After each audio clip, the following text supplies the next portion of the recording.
আসসালামু আলাইকুম, welcome to সেদার Amini kitchen. আজকে আমি আপনাদের সাথে মাসকালাই আর চাল কুমড়া দিয়ে ভিন্নধর্মী একটি রেসিপি শেয়ার করব।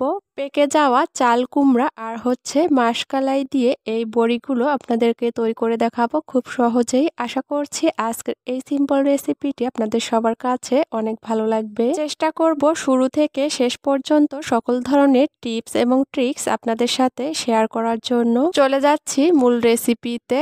এই বড়িগুলো তৈরি করার জন্য এখানে আমি কেনা মাসকালাই নিয়েছি। এগুলো বাজারে কিনতে পাবেন যে কোনো মুদির দোকানে। আবারও চাইলে খোসা সহ মাসকালাই কিনে খোসা ছাড়িয়ে এভাবে করে নিয়ে বড়ি বানিয়ে নিতে পারেন। এখানে আমি মেজারমেন্ট কাপের 1 কাপ মাসকালাই নিয়েছি। এখন এর মধ্যে পর্যাপ্ত পরিমাণে পানি দিয়ে এগুলো ভিজিয়ে রাখবো 30 থেকে 40 মিনিটের মতো। এগুলো ভিজিয়ে রাখার আগে এভাবে করে হাত দিয়ে কসলিয়ে ভালো করে পরিষ্কার করে কয়েকবার পানি বদলিয়ে নিতে হবে। এরপরেই এগুলো ভিজিয়ে রাখতে হবে। আর ধুয়ে নেওয়ার সময় এরকম যদি উপরে কালো খোসা ভেসে ওঠে কালাইয়ের, তাহলে এগুলো বেছে ফেলে দিতে হবে। তাছাড়া এই বড়িগুলোর উপরে কালো হয়ে থাকবে। অপরদিকে একটা বাটিতে আমি এখানে পাকা চাল কুমড়ো এভাবে ছোট ছোট করে কেটে নিয়েছি। এগুলো আমি ব্লেন্ডারে ব্লেন্ড করে নিব। আপনারা চাইলে গ্রেটার দিয়েও এগুলো কুচি করে গ্রেট করে নিতে পারেন। বড়ি তৈরি করার জন্য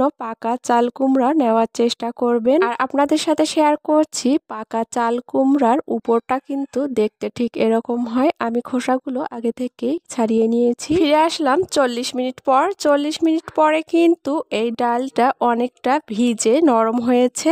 এখন আমি এগুলো ব্লেন্ডারে ব্লেন্ড করে নিব। এর জন্য একটা ব্লেন্ডারে জারে নিয়ে নিচ্ছি। ডালগুলো এই ব্লেন্ডারে জারে নেওয়ার পরে এর মধ্যে দিয়ে দিব 4 টেবিল চামচ নর্মাল পানি। তবে পানিটা কিন্তু বুঝে দিতে হবে, তাছাড়া এই ডালটা নরম হয়ে গেলে এই বড়িগুলো নরম হয়ে যাবে। আর এই ডালগুলো একেবারে মিহি করে ব্লেন্ড করব না, হালকা একটু আস্ত ডাল থাকা অবস্থাতেই এগুলো ব্লেন্ডারের জার থেকে নামিয়ে নিতে হবে। এই ডালগুলো যদি একেবারে মিহি করে ফেলা হয় তাহলে এই বড়িগুলো একেবারে মুড়মুড়ে হয়ে যাবে। আর এভাবে করে যদি আস্ত একটু ডাল থাকা অবস্থাতেই বড়িগুলো করা হয় তাহলে বড়িগুলো ক্রিস্পি হবে। এখন আমি চাল কুমড়াগুলো ব্লেন্ডারে ব্লেন্ড করে নিব। চাল কুমড়াগুলো ব্লেন্ড করার সময় কোনো পানি দেওয়া যাবে না, কারণ এই কুমড়ার মধ্যে অনেকটা এক্সট্রা পানি থাকে। মেজারমেন্ট কাপে 1 কাপ ডালের জন্য এটুকুই চাল কুমড়া নিয়েছি। এখন এগুলো একটা সুতির নরম কাপড়ে ঢেলে নিয়ে এগুলোর এক্সট্রা পানিটা ঝরিয়ে নিতে হবে হাত দিয়ে এভাবে চেপে চেপে। আপনারা সুতি কাপড় ছাড়াও একটা স্ট্রেনারের উপরে এই চাল কুমড়াগুলো নিয়ে ভালো করে চেপে চেপে পানিগুলো ঝরিয়ে নিতে পারেন। পানি ঝরিয়ে নেওয়ার পরে চাল কুমড়াগুলো দেখতে ঠিক এরকম হয়েছে। এখন এগুলো ডালের মধ্যে দিয়ে দিব। দিয়ে দেওয়ার পরে এগুলো হাত দিয়ে ভালো করে একসঙ্গে মিশিয়ে নিব। আপনারা চাইলে এর সঙ্গে অল্প করে ময়দা অথবা আটা অ্যাড করতে পারেন, তবে আমার মনে হয় এভাবে করলেই এই বড়িটা পারফেক্ট ভাবে তৈরি হবে। এখন এগুলো রেস্টে রেখে দিতে হবে 24 ঘন্টা। আমি আগের দিন রাতে এগুলো মাখিয়ে রেখে দিয়েছিলাম, আর 24 ঘন্টা পরে এগুলো কিন্তু ফুলে ডাবল হয়েছে। চাল কুমড়া দেওয়ার কারণে কিন্তু আর রেস্টে দেওয়ার কারণে এগুলো ফুলে ডাবল হয়ে যাবে। এখন চলে যাব বড়ি দিতে। আর এই বড়িগুলো দেওয়ার আগে যা করতে হবে, এখান থেকে অল্প করে বড়ির ডো নিয়ে নিব। আর এই ডো নেওয়ার পরে অন্য একটা এরকম বাটিতে নিয়ে নিব। আর এগুলো ভালো করে হাত দিয়ে ফেটিয়ে নিতে হবে। এগুলো যত ফেটানো যাবে ততই কিন্তু বড়িগুলো সাদা আর পারফেক্টভাবে তৈরি হবে।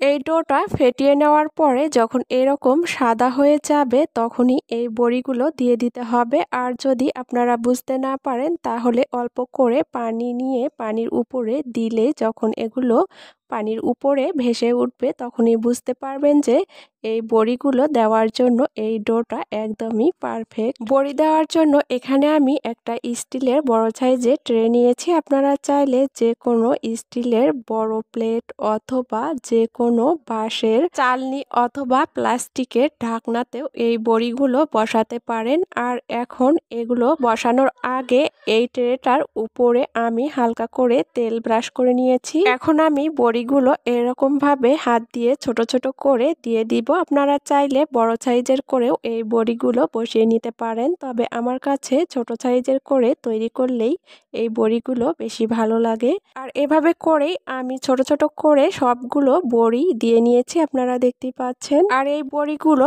একদিন কড়া রোদে শুকিয়ে নিয়েছি, আর শুকানোর পরে বড়িগুলোর অবস্থা ঠিক এরকম হয়েছে।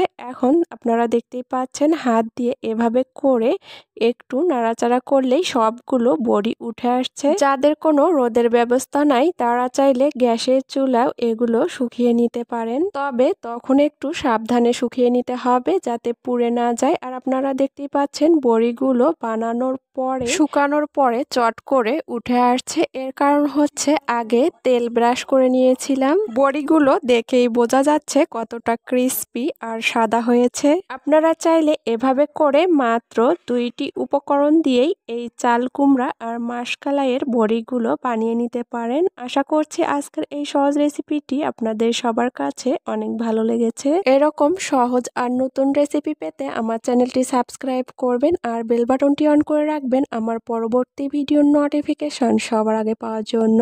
আজ এখানেই বিদায় নিচ্ছি। সবাই ভালো থাকবেন, সুস্থ থাকবেন। আল্লাহ হাফেজ।